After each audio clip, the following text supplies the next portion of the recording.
हमारे दोनों भाई बाबूजी से कहते हैं, ए पापा जी, जहिया से तोरला ये बाबूजी जिंदगी के डोरिया हो, सुन लागे दुनिया जहान हो, सुन लागे दुनिया जहान हो। जहिया से तोरला ये पापा जिंदगी के डोरिया हो, ए पापा जहिया से तोरला ये पापा। हमारे भैया जी की आंखों में आंसू आ गए। क्या करेंगे, ये तो दुनिया की रीत है। लोग एक दिन जन्म लेते हैं, एक दिन जरूर उसका मृत्यु होता है। जहिया से तोरला ये पापा जिंदगी के डोरिया हो, सुन लागे दुनिया जहान हो, सुन लागे आगना मार हो। हे बाबूजी,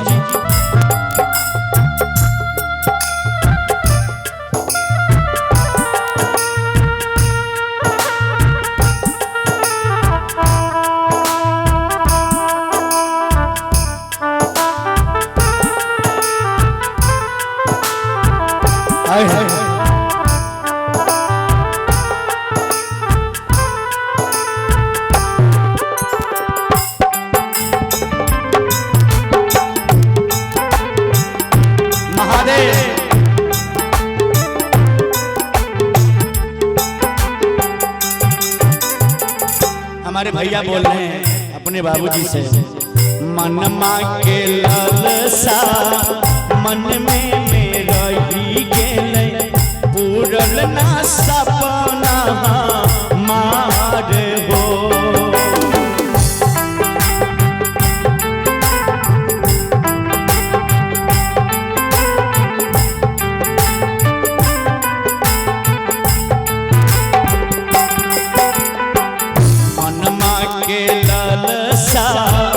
मन में मेरा ही गेले, पूरल ना अपना मार हो।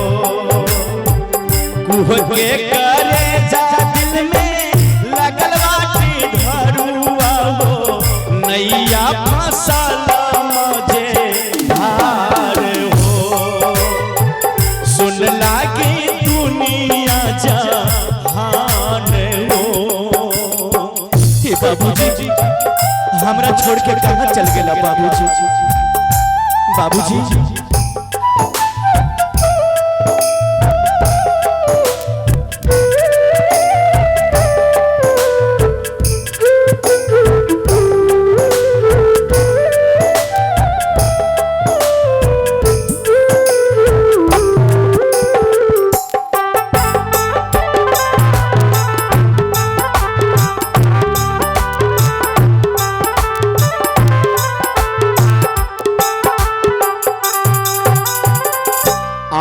बान शान खातिर जन्मा कमैला हो, दुश्मन घूमेला सीना तान हो।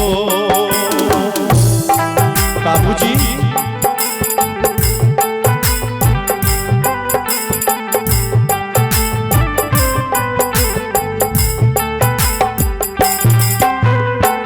चारों ओरिया बरहल भ्रष्टाचार बजरिया, कब होई संता के बिहान हो।